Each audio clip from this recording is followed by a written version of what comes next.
Welcome to the Pioneer Podcast, brought to you by Lex Libertas. This is Ernst Roots. Now, I often say that there is a Lord of the Rings reference for just about anything.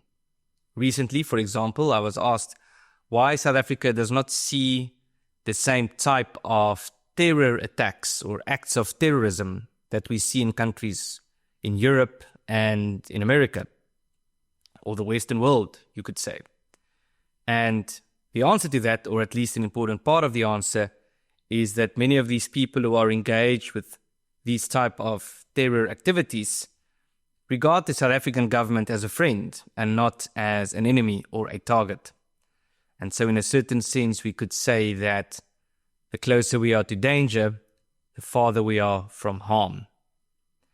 But there is another Lord of the Rings reference that I want to share with you today, which is that if I take one more step, it would be the farthest away from home I've ever been. This is because I am recording this podcast today from San Diego in California. And I've just arrived and I will be here for just about one day before heading back on the long journey home.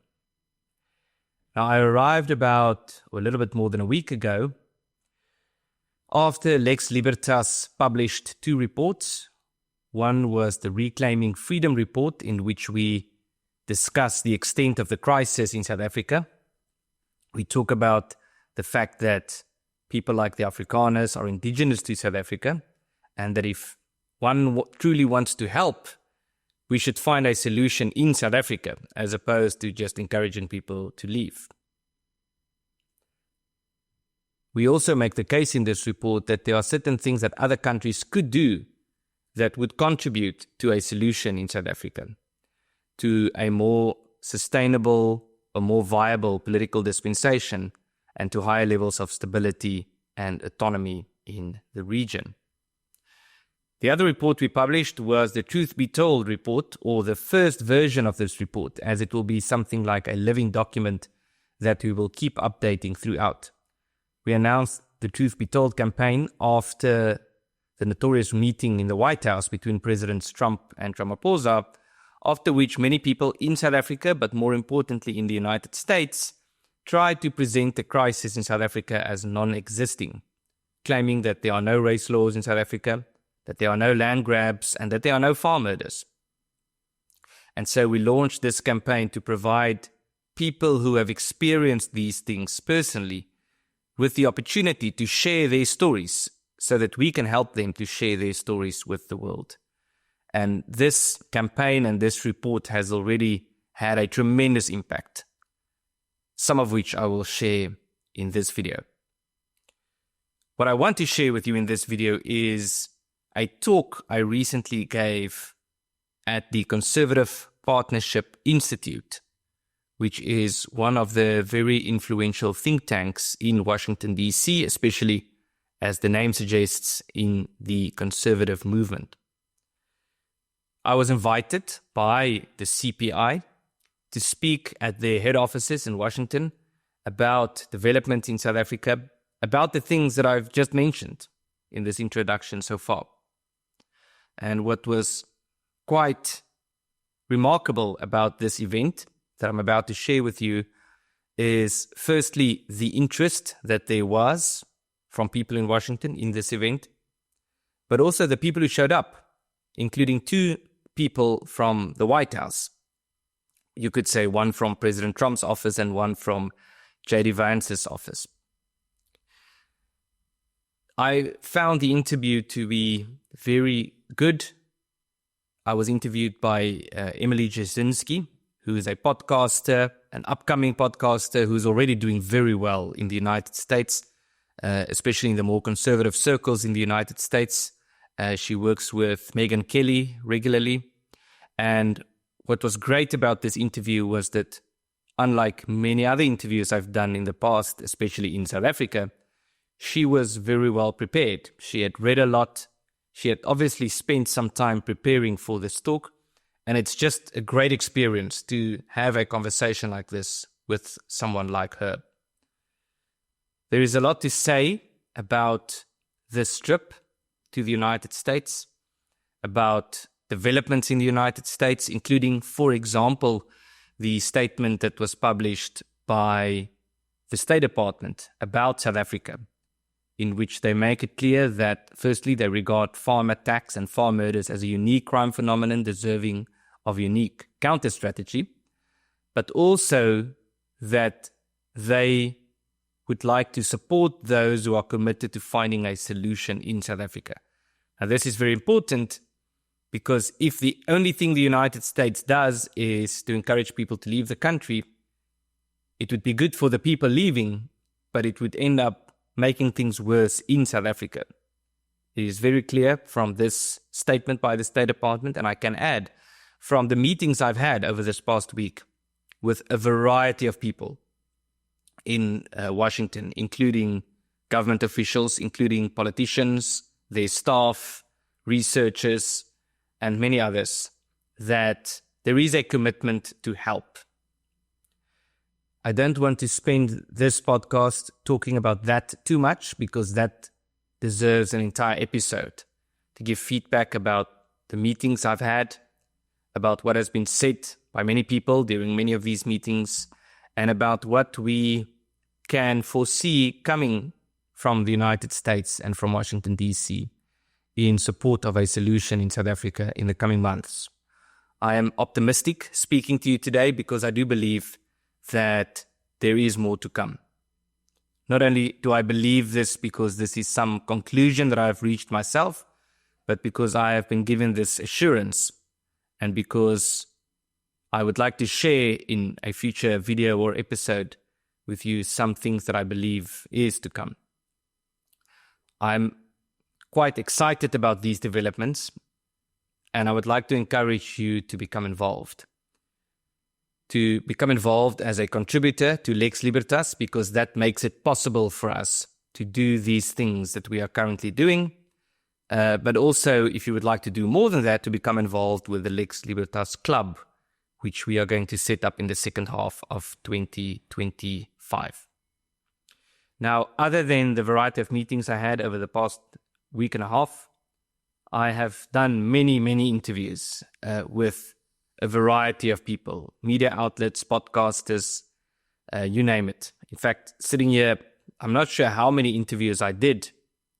I didn't count them, but I think I should, and I will give that feedback later, which is also the reason why I'm currently in San Diego for a big, not one, but two big interviews before I head back home.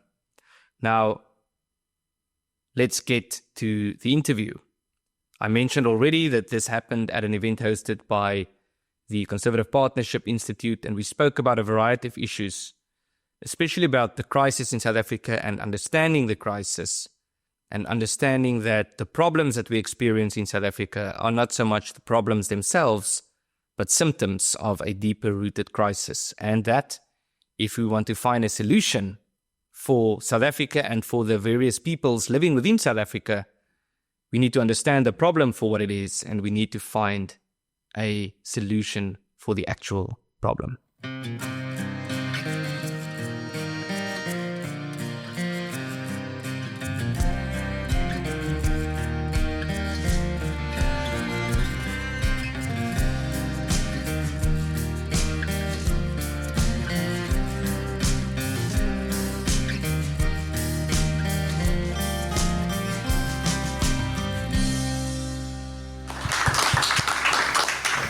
Well, thank you, everyone. Thank you to the Conservative Partnership Institute. Thanks to Ernst for being here. We are so grateful. This is also, in addition to being off the record, the first part is going to be part of the podcast that we have here at Unheard in DC, which is called Undercurrents. So thanks to everybody for being here. And Ernst, I just want to start. You have been on so many wonderful long-form podcasts. I was just listening on the way here to your conversation with Ayaan Hirsi Ali. You've been on with Tucker Carlson. You've been on with Jordan Peterson and Ben Shapiro. And you have a great skill of breaking down a very complicated and painful situation in a way that's sort of easy for people in another country to understand. So if you could start just by explaining to us, because I heard you make this point and I thought it was super interesting, why South Africa is ahead of the West, not behind the West, but ahead of the West on some of the racial strife, cultural strife. This is something you told Ion. Why is it? Why is that true about South Africa? Well, thank you very much. Thank you firstly to CPI and to Phil for hosting me and for arranging this incredible event. It's a great privilege to be here. And thank you also for speaking with me and doing this interview. So I believe I'm happy that you start with this question because it's certainly one of the most important questions, and it's something to explain that, in sort of modern political terminology, people talk about first world countries and third world countries and so forth. And then the idea is, first world countries are ahead of the third world countries. But our concern is that in many ways, South Africa is ahead, is down the line or could be down the line for many Western countries, as opposed to the idea that South Africa has to catch up with the West. And there are two broad reasons for that. One is that South Africa has been implementing a particular policy framework for several decades now. And it is policies that some people in America and some people in some European countries are trying to get implemented in their countries as well. And South Africa is in some ways this metaphor or this example of sort of the open society idea. And the notion has been for the last few decades that South Africa is this great miracle story. And it's an example of the open society ideology in practice. And I think that's part of the reason why it's so controversial to criticize what's happening in South Africa, because there's all these underlying ideological assumptions that are sort of dealt a blow in the process. And so there are many reasons why I think one could say that a lot of the problems that we experience in South Africa today might be experienced by countries like America in the future. And it's part of it is ideological, part of it is just bad policy ideas, and part of it is demographics and cultural, and it's a network of factors coming together. But the other side of it, and that's the more positive side or the more optimistic side, is I think there are also some good things in South Africa that we hope lies ahead for the West and for America. And that is partly the extent to which we have been forced to develop solutions to these problems that we are facing. And we often use the term state proofing, for example, in South Africa, in the South African context, where the state is hostile. It's the South African government is overtly hostile, especially to us who are Westerners in South Africa. And so we cannot look to the government to solve our problems, because the government is the source of our problems, which is part of the reason why we find a lot of inspiration in the works of people like Alexis de Tocqueville and his description of America in the 1800s. And we sort of see ourselves as there, in the sense that if we need a school, we can't ask the government for a school. We need to build our own school. And if we need to look after our own safety, if it's dangerous, if there's safety risks, we need to make a plan ourselves. We need to make plans to look after our own businesses. So there's almost this decentralization de facto that has been happening. And I hope that this, you could say, return to the community as the solution, as opposed to waiting for the government. I think that's a good development, and I hope that South Africa is also somewhere down the line as far as that is concerned, and that our friends in America will learn from that. Is any of that happening across racial divides or political divides? Is there any type of, to your point, awakening happening between people in the South African left and right, between Black South Africans, white South Africans, or is it still very segregated in camps about what the right, in the left camp and the right camp, about whether or not you should have some of this, some of the policies, for example, that exist that are fairly explicitly discriminatory, intentionally discriminatory, and that's the kind of point. Yeah. And maybe you could tell us more about those two. So it's difficult to explain South Africa in terms of who's on the left and who's on the right, because it's such a big, diverse, complicated country. Tell us more about that, because as Americans are sort of, and from any country, you always have to graft your own kind of political, your own political map onto the other country, and it's never easy. So it's difficult to explain to an American that South Africa is a big country, because America is a big country. But in terms of size, it is So the distance, if you compare South Africa to Europe, for example, the distance from the south to the north, from Cape Town to the northernmost town of Messina, is the distance from Rome to London. And from the easternmost town of Alexander Bay to St. Lucia in the west, or the other way around, Alexander Bay in the west to St. Lucia in the east, is the distance from Amsterdam to Kiev. And South Africa's twice the size of Texas. It's about the size of Europe, Western Europe, if you take away England and Spain. And you could fit 19 of the American states into South Africa. So that's one part of it. It's a big country. So North Africa is a region with many countries. East Africa is a region with many countries. West Africa is a region with many countries. Central Africa is a region with many countries. South Africa is one big country. And part of that probably explains the way the boundaries of South Africa were drawn. Explain. This is downstream of that. Yes. So it's very interesting. The ANC today, who's in power in South Africa, was actually founded in response to the drawing of the boundaries in South Africa that we still have today, in sort of as a sign of protest. The boundaries were drawn in 1910 after the Anglo-Boer War. The ANC was founded in 1912. And before the unionization of South Africa, as it was known, South Africa was a variety of Boer republics or Afrikaner republics, British colonies, African kingdoms, like Black African territorial arrangements with different systems of authority and so forth.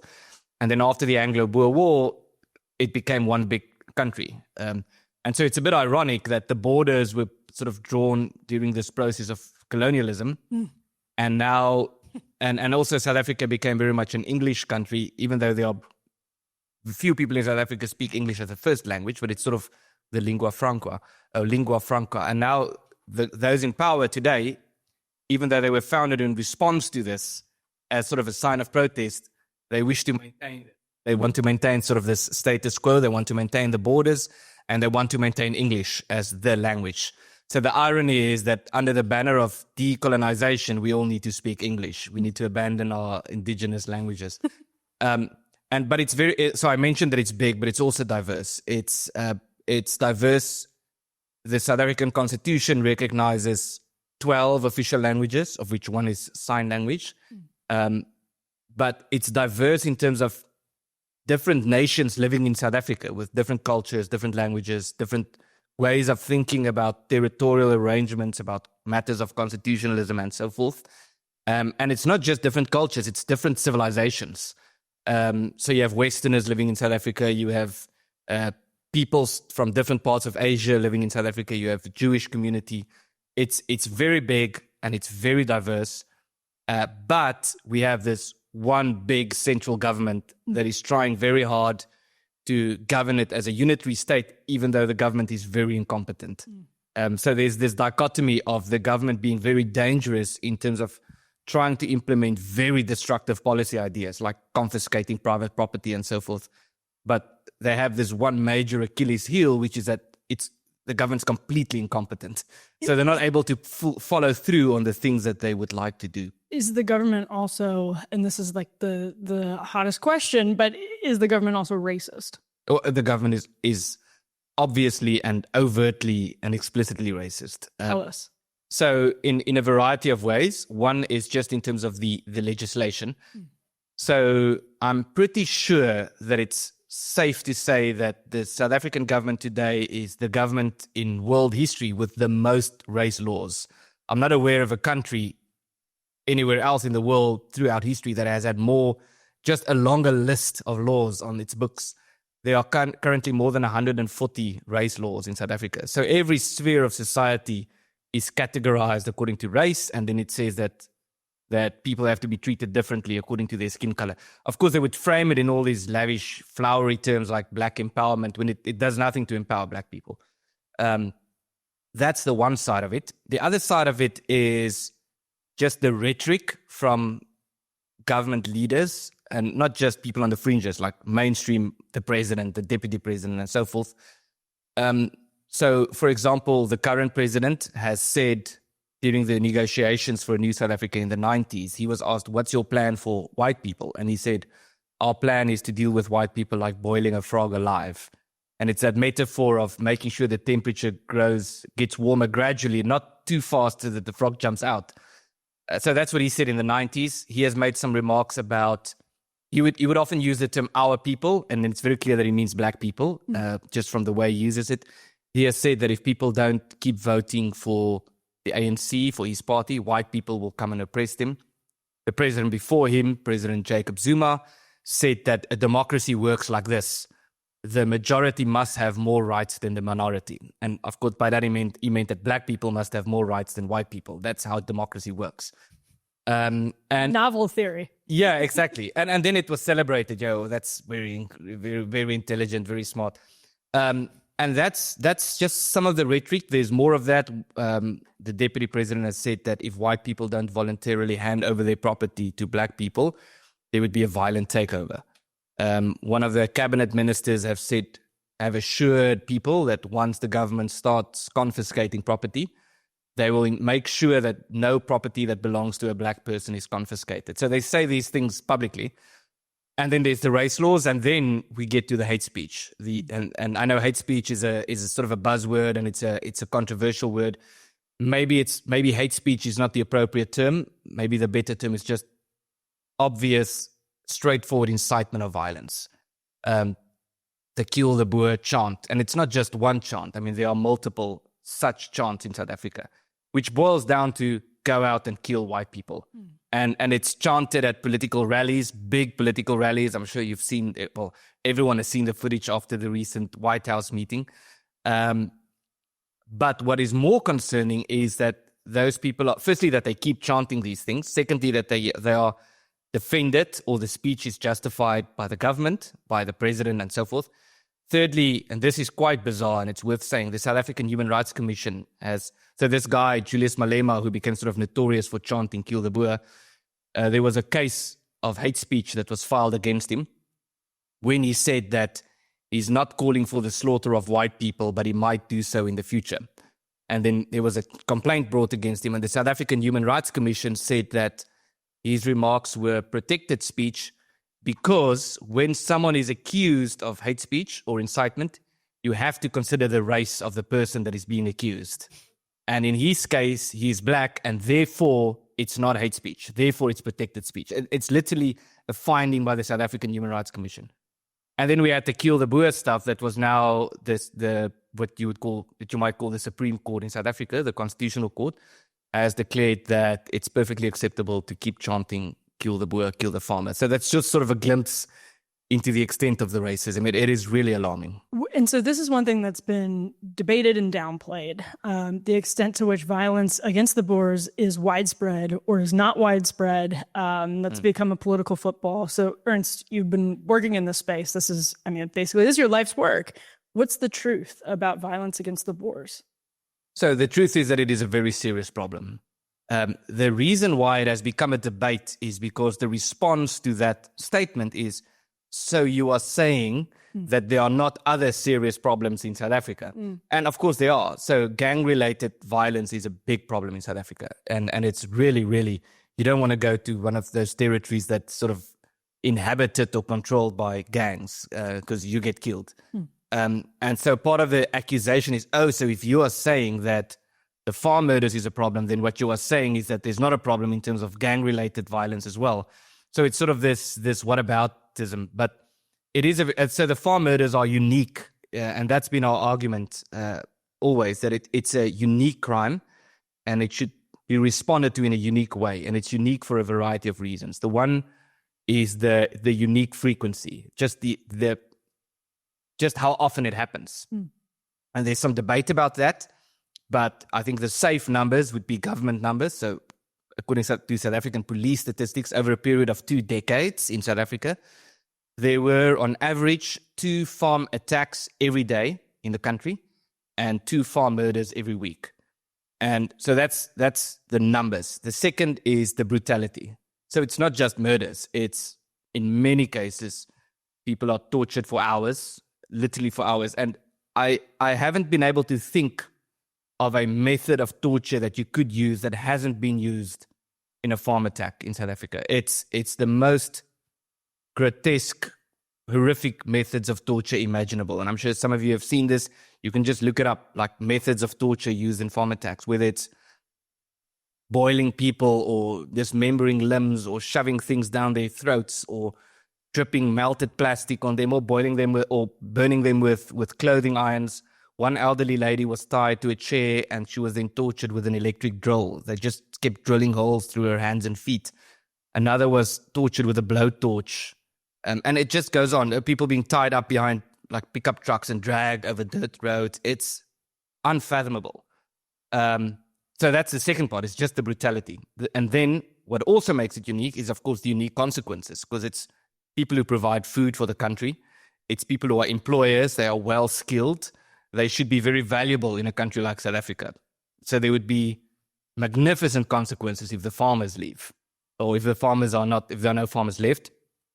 Then just the fact that they live in unique circumstances. They are far away from police stations, far away from their neighbors. Oftentimes they don't have proper cell phone signal, dirt roads, all of those things that is typically associated with farming life. And then most alarming is that everyone knows that this crime phenomenon is real. But what makes this unique is that politicians are actively encouraging it. So we have problems like gang-related violence. You don't hear politicians saying, we need to get the 27 gang to go and kill the 666 gang or whatever. They don't talk like that. They don't encourage violence towards women and children. They don't encourage the theft of copper cable, which is a big deal in South Africa. They don't say, let's go and kill some rhinos. But they do say, kill the farmers. And then when they say that, they are protected in saying that. And that is what makes it a very unique and a very concerning or very alarming phenomenon.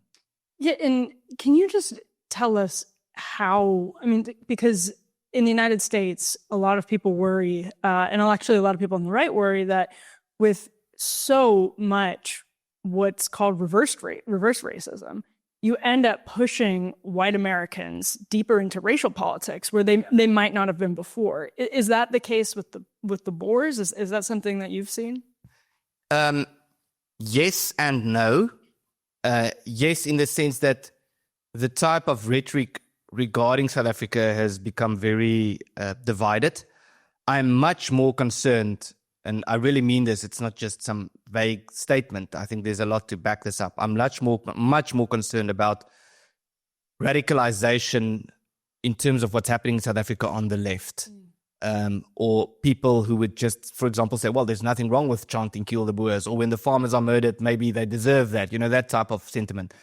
I think you would find extremist people on all sides, and you would find right-wing extremists and so forth in South Africa, but it's really actually rare. You will find them if you look for them, but you won't really walk down the street in South Africa and find these. We had this in South Africa. We had a group called the AWB, which was sort of the far right group in South Africa. They eventually died out because they didn't have support. So you would find people saying, you would find, if you look for something, you will find it. But I'm not too concerned that on the right or among Afrikaners that we have this massive problem of people just becoming racist.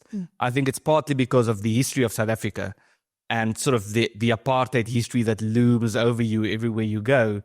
And everywhere you go, you get accused of, oh, you guys, you're the apartheid guys. And so I think there's sort of a sufficient consensus that we need to move past that. That's not, I think, our biggest concern is this growing resurgence of racism. I want to take a moment to thank you for watching and following the content on this channel.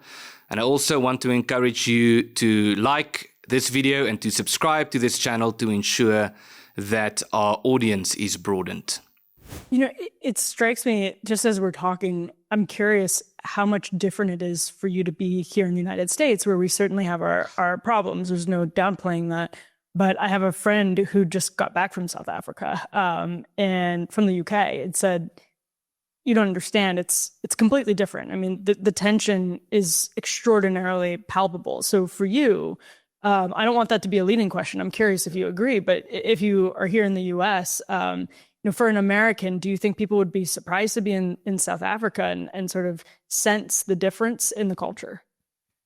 Yes, I think I would always encourage people to come to South Africa or go to South Africa. But there are some things that you need to know. And one of the very obvious things is just walking around at night. You can do that.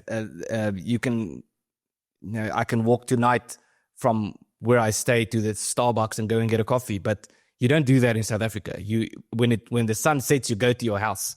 You can drive to some place, but there are some areas that you cannot go to. There was a massive problem in South Africa, and I don't want to deviate too much with just Google Maps taking people on like the shortest routes, not knowing that they would actually take them through one of these gang-infested areas, and then people would get hijacked and attacked and assaulted and so forth. So there are some areas that you just know you have to avoid it. And walking alone at night, especially for a woman or for walking with kids and so forth. And it's strange just how we've gotten used to that in South Africa. That is a difference. And I think in terms of the climate, there's this sort of it's almost paradoxical in the sense that it's not as if when you walk down the street in South Africa in a shopping mall, that people are just on the verge of, fighting and swearing at each other. So on a social level, relations are quite good. It's our problem of racism is certainly vertical. In other words, with the government, I think, and you experience that, like when you go online and when you go to political events and so forth. But people generally have good relations with each other. They don't hate each other. But that doesn't mean that they have different views about things like property rights. I mean, that's a practical example. Like the Zulu community is very big in South Africa, the Zulu nation. They, at least in terms of Zulu culture, they don't believe in private property rights. They believe that in communal ownership, the king owns the land and the king tells you what you should do on the land. It's so, I mean, you would find Zulu people who are very into private property, who have sort of become westernized in a sense. But that's just a different perspective on life and on matters of law and constitutionalism and so forth. So those type of differences are quite tangible. And so that's really interesting because that's not, some type of like Western socialism. It kind of predates the dawn of Western socialism. And it's one of the big questions I had for you, Ernst, is, at least here in the States, we can kind of point to some of what's been dubbed DEI or cultural Marxism, and you can kind of point to where it comes from in the academy. And I'm curious with the Zulu community, for example, is this socialism? Is this something different? Is it something that becomes socialism when it goes into a constitutional government? What are you kind of up against when it comes to these racial politics? Yes, so it certainly is socialism, and I think there's an explanation to that. So we are very pro-democracy, but it's very difficult to make the argument that democracy is working in South Africa because it's not working. And so I think there are some important lessons to be learned from that in trying to figure out, firstly, can you say that if a country is a democracy, that just means it's a better government? Can you make that argument? And there's actually been some studies on that, and one study in particular that I found very insightful in a political journal, I believe in Europe, found that they had sort of this quantitative approach to determining whether you could say that if a country becomes a democracy, the government would be more accountable. And the answer was sort of yes and no. It depends on the country. And one of the things it depends on is how homogenous the country is. So a country that is very homogenous tends to be a much more stable democracy than a country that is very diverse, like South Africa. But then there's another part of the equation that is, I think, especially relevant to South Africa, which is it depends on how wealthy the country is. Because democracy is essentially a supply and demand system of politics. And if you have high levels of unemployment, like in South Africa, with more than 40% of people who live there being unemployed, or more than 40% unemployment, that's the narrow definition. People who don't have homes, who don't have jobs and so forth. The question is, could you really blame them then for voting when they vote for socialism? Because they don't have anything. And then there's this political party that comes to them and says, well, vote for us and I'll give you money. And the other guy says, vote for us and we'll implement freedom in the market and you can go and get a job and that type of thing. People vote for socialism. And so we have socialism in South Africa, not so much because people are sort of just blind on Marxism and they read the Communist Manifesto. Some people do. But I think it's just sort of a natural consequence of the reality in South Africa, that a party that builds its ideology on socialism would do much better in an election.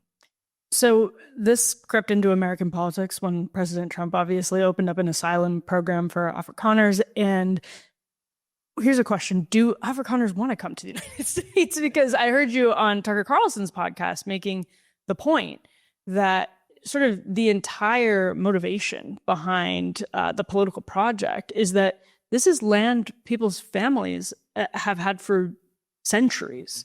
That's meaningful and that's important.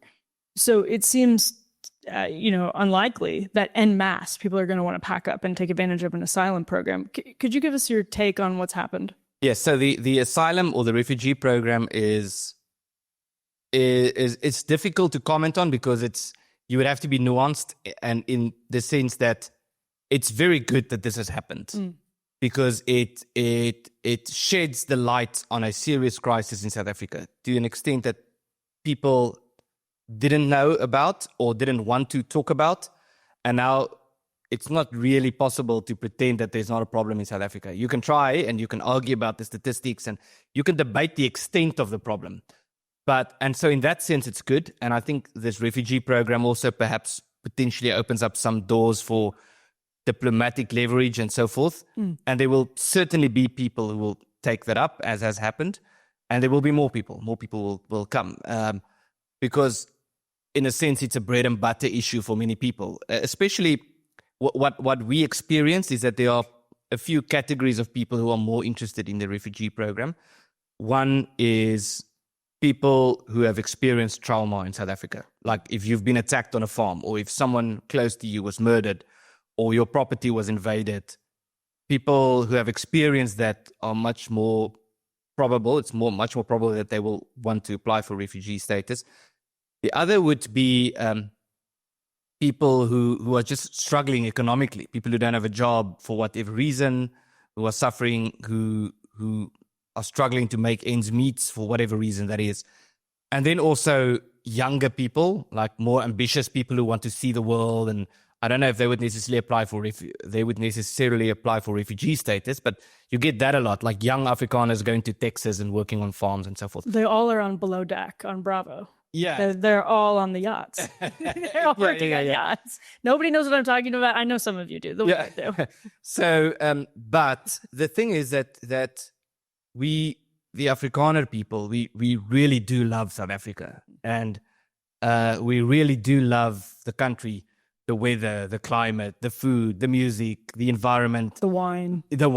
I mean, you can just keep mentioning things. It's an incredible country. The animals, the wildlife, everything. And we've been there for centuries. We've been there since, 124 years before the Declaration of Independence. We were already in South Africa. So it's not as if we just showed up yesterday. And we became a unique people in Africa, in South Africa, to the extent that we named ourselves after the African continent. We call ourselves the Afrikaners. We named our language after the African continent. Our language is Afrikaans. And when you listen to like Afrikaans folk songs and traditional, like the type of songs that people sing around campfires, all of them are about how much we love South Africa. Like all of those songs, like every single one of them. That doesn't necessarily mean that you love the political system or you love the president or you love, the policies and so forth. But it's so that, and then also just the history, and our story is very comparable to the American story. In terms of the pioneers arriving, some local frictions, cooperation, and there's just so many parallels. But just the history in terms of the wars we had to fight for freedom in South Africa, local battles we had, like with the Zulus, for example, but with the English, the two Anglo-Boer wars. So there's sort of the friction side, but there's also the development side, how Afrikaans became one of three languages in the last century that was developed into an academic language. So we deliberately had this project to say, we're going to develop our language to be an academic language. And I did my PhD in Afrikaans, for example. And this project and this drive over centuries to say, we need to find our place here in Africa. And this is very much ingrained in the Afrikaner psyche. And so many people who leave would still say they actually want to go back. And so so our view on the refugee program is it's very good for the reasons I mentioned. But if it's that alone and nothing else, it could actually do more harm than good. Because what we need now in South Africa is more external pressure towards a solution in South Africa, because many people won't go. That old, stubborn, hard-headed thing of I would rather die here than, and I know you get that in America as well. Many of the farmers and so forth. You will have to kill me before you can take my farm. That type of thing. You hear that all the time in South Africa. So the Afrikaner people will perish in South Africa. Many of us, including myself, before we move to another country. Well, since we're here in DC and the Washington press corps, you've been quoted in a lot of media reports for the last couple of months and over many years, of course, but just in the last couple of months as the media decided to cover this more seriously. So I want to ask you what grade you would give the American media for their coverage of South Africa. Well, if you distinguish between what you could call legacy media and new media or alternative media, I don't know how not to give an F. And it's difficult to say that because there are some good reports. I've read some really good reports in American media about what's happening in South Africa. I think the worst, and it's really a big deal in South Africa. People talk about this is the sort of the late night shows in America. That's like, and like there was this discussion on South Africa on a show called The View. I'm so sorry for whatever that.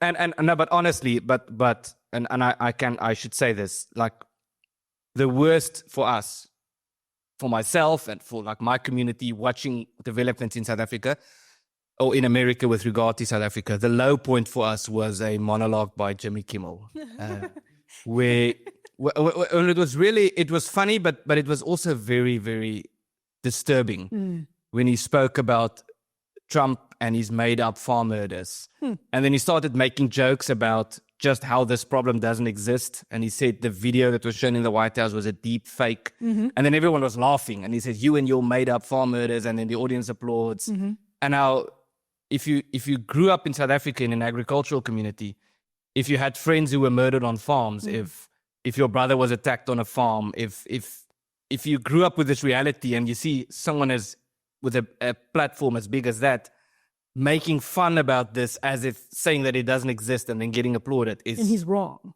Yeah, he's wrong. That's the point. Yes. It is very disturbing. And I think also what is unfortunate is because the American political climate is so polarized. Fun and harmonious. Yeah. A lot of people would like to convey the message that everything that President Trump says is a lie. And so if he says there's a problem in South Africa, that means there's not a problem in South Africa. And so we need to go out and prove that there's not a problem in South Africa. And so we've had some strange examples of that as well. But again, there are some good ones. There were some good reports that we've read as well. I think it's really interesting how just in the change of the media world, how significant podcasting has become, and how the people that certainly have the biggest influence is the podcasting sphere. And we're very grateful. You mentioned some of the names, people who have done some really good coverage on what's happening in South Africa.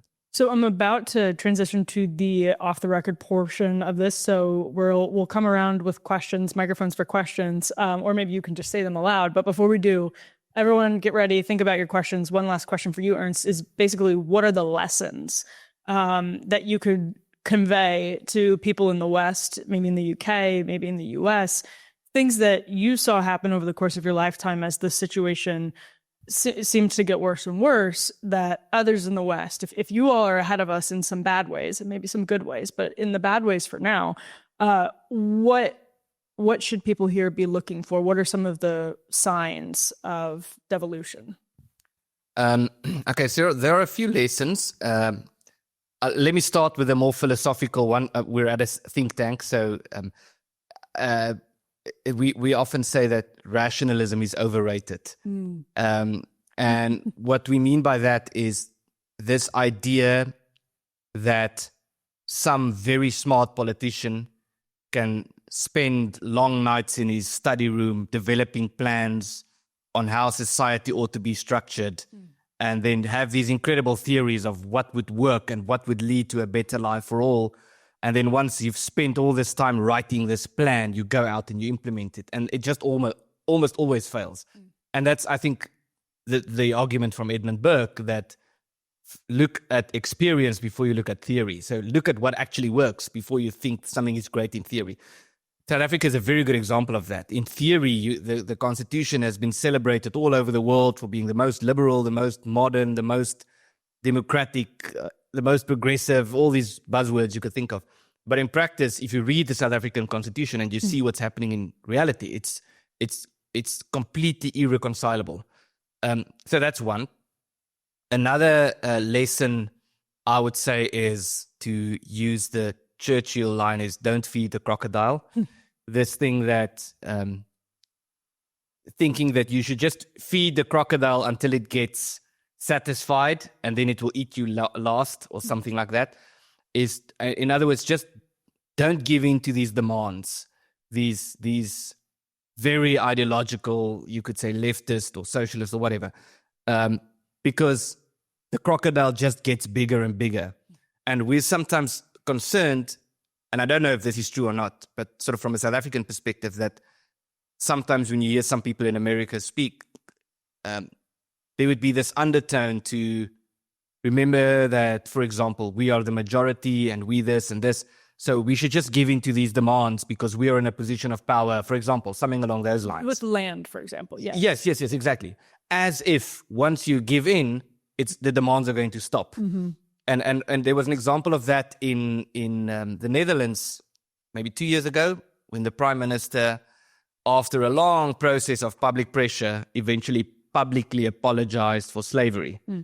Now that you can ask, why does the Prime Minister of the Netherlands today have to apologize for slavery? But he did that. And then after he said that, the next thing was, okay, now you have to prove that you're really sorry. Now you have to start paying reparations. And so it doesn't stop. The crocodile just gets bigger. And I think that's an important lesson from South Africa. Another lesson is just the consequences of DEI policies. So you call it DEI, we call it BEE in South Africa. BEE is Black Economic Empowerment. It does nothing to empower Black people. It traps them in a cycle of social grants. So like there are about 60 million people in South Africa. 28 million people in South Africa get social grants. And now if you add people who work for the government, that means about almost 60% of people in South Africa get money from the government. So now compare that to how many people are actually working. And so the joke is that there are more people in South Africa that vote for a living than people that work for a living. And so that once you are in that trap, it's very difficult to get out. So what's the solution to the social grants crisis in South Africa? The government cannot afford it anymore, which is partly why they came to America to ask for money, because they can't afford to keep paying social grants, but they have to. Because if the system collapses, there's going to be chaos in the streets. And so you can't fix it by simply taking it away in one day. But how do you fix it? It's like a cycle, a vicious cycle. And once you get entangled in the consequences of these DEI policies, it's very, very difficult to get out. And then the last lesson I would say is, I think on the positive side, is just how important it is to return to the community and to recognize that the route to freedom is not through the government, but it's through community institutions. And a community institution can be many things. It can be a social club. It could be a think tank. It could be a school or a university. It could be an organization, like in our context, we would say a civil rights group that defends certain civil liberties and so forth. And we've been forced to rediscover that ancient wisdom, you could say, that the government is not going to help us. There's no way that we're going to vote them out of power because we're a minority. They're overtly aggressive and antagonistic towards us. So if we want a future, we need to state-proof ourselves, and we need to build our own solutions outside the realm of the state. And the Afrikaners especially has been doing that for a few decades. And I think we're in a much better position now, ironically, even though things have worsened in South Africa, because we've spent so much time building institutions. So interesting. Well, let me thank everybody watching on the Off the Record live stream, the Undercurrents viewers. Thanks to Ernst for being here. We are so grateful. If you would like to support this channel and the work that we are doing at Lex Libertas to work toward a more sustainable and a more viable political dispensation for South Africa, I would like to encourage you to sign up as a contributor by clicking on the link in the description.